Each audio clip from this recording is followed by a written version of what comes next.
ଆପଣମାନେ ଭାବୁଛନ୍ତି କି ମୁଁ ଏଗୁଡ଼ା ସବୁ ନେଇକି କୁଆଡ଼େ ଯାଉଛି? ଆପଣମାନେ ଲାଷ୍ଟ ପର୍ଯ୍ୟନ୍ତ ଭିଡ଼ିଓକୁ ଦେଖନ୍ତୁ, ଆପଣମାନେ ଜାଣିପାରିବେ। ହ୍ୟାଲୋ ସାଙ୍ଗମାନେ, ଜୟ ଜଗନ୍ନାଥ। କହିଥିଲି ଆଗରୁ ପୂର୍ବ ଭିଡ଼ିଓରେ ବି ଦେଖେଇଥିଲି, ଆମର ଗାଁରେ ପୂଜା ଚାଲିଛି ମହାପ୍ରଭୁ ନୃସିଂହନାଥଙ୍କର।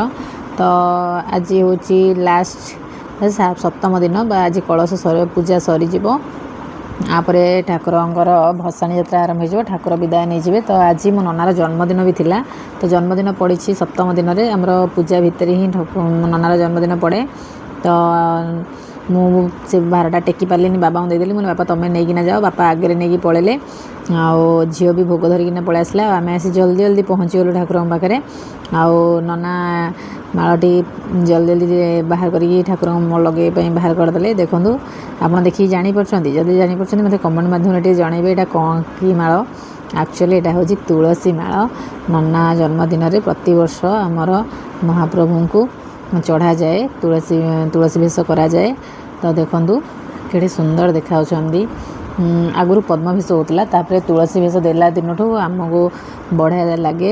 ଯିଏ ଦିଅନ୍ତି ସିଏ ହିଁ ଆମକୁ ଫାଷ୍ଟ ବର୍ଷ ସଜେସନ୍ କରିଥିଲେ 3-4 ବର୍ଷ ତଳେ କି ତୁଳସୀ ମାଳ ଦିଅନ୍ତୁ। ସେ ତୁଳସୀ ମାଳ ଦେଇଥିଲେ, ତ ଭଲ ଲାଗୁଥିଲା। ତା ପର ବର୍ଷଠୁ ଆମେ ତୁଳସୀ ମାଳ ହିଁ ଚଢ଼ାଯାଉ ବୋଲି। ତାପରେ ମହାପ୍ରଭୁଙ୍କ ଇଚ୍ଛା, ତାଙ୍କ ଇଚ୍ଛା ବିନା କିଛି ହେଇପାରିବନି। ତାଙ୍କର ଇଚ୍ଛା ଅଛି ବୋଲି ପ୍ରତିବର୍ଷ ଆମେ ଦେଇପାରୁଛୁ। ଭଗବାନ ସେମିତି ମୋ ନନାକୁ ଖୁସିରେ ରଖନ୍ତୁ। ଆପଣମାନେ ବି ଆଶୀର୍ବାଦ କରନ୍ତୁ। ଦେଖନ୍ତୁ, ଆମେ ମାଆଙ୍କ ପାଇଁ ଆଉ ଲକ୍ଷ୍ମୀ ମାଆଙ୍କ ପାଇଁ ପଦ୍ମମାଳ ଆଣିଛୁ। ସେଇଟା ବି ଆମକୁ ଯିଏ ତୁଳସୀ ମାଳ ବନେଇକିନା ଦେଇଛନ୍ତି, ମହେନ୍ଦ୍ର ଦାଦା ତାଙ୍କ ନାଁ, ସିଏ ହିଁ ସଜେସନ୍ କରିଥିଲେ କି ତାଙ୍କ ପାଇଁ ତୁଳସୀ ମାଳ ନିଅନି, କାହିଁକିନା ଲକ୍ଷ୍ମୀ ମାଆ ହେଉଛନ୍ତି ପଦ୍ମାଳୟ, ସେ ପଦ୍ମକୁ ବହୁତ ଭଲ ପାଆନ୍ତି। ତ ତାଙ୍କ ପାଇଁ ପଦ୍ମହାର ନେଇଯାଆନ୍ତୁ। ସେ ଆମେ ଆଣିଥିଲୁ ରାଣୀଙ୍କ ପାଇଁ ଆଉ ଲକ୍ଷ୍ମୀ ମାଆଙ୍କ ପାଇଁ ପଦ୍ମହାର ପିନ୍ଧିଲା ବେଳେ ଟିକେ ଖସି ଯାଇଥିଲା, ତ ସେଇଟା ନନା ବାଗେଇ ଦେଲେ। ମୁଁ ଆପଣଙ୍କୁ ଫାଇନାଲ୍ ଲୁକ୍ ଦେଖେଇବି। ତା ଭିତରେ ଆମର ଭୋଗରାଗ ବି ହେଇଗଲାଣି, ପ୍ରାୟତଃ ସରିଗଲାଣି। ତ ଦେଖନ୍ତୁ ଆମର ଫାଇନାଲ୍ ଲୁକ୍ ହେଇଗଲା। ତ ନନା ପୁରା ସାରିଦେଲେ ସବୁ କାମ। କେଡ଼େ ସୁନ୍ଦର ଦେଖା ହେଉଛନ୍ତି ଠାକୁର, ମନ ଭରି ଯାଉଛି। ତା ବାପାଙ୍କୁ କହିଲି କି ବାପା ତୁମେ ଟିକେ ଠିଆ ହୁଅ, ମୁଁ ତୁମର ଗୋଟେ ଫଟୋ ଉଠାଇଦିଏ। ମୋତେ ପ୍ରାୟତଃ ସବୁ ଫଟୋ ବି ସରିଗଲା।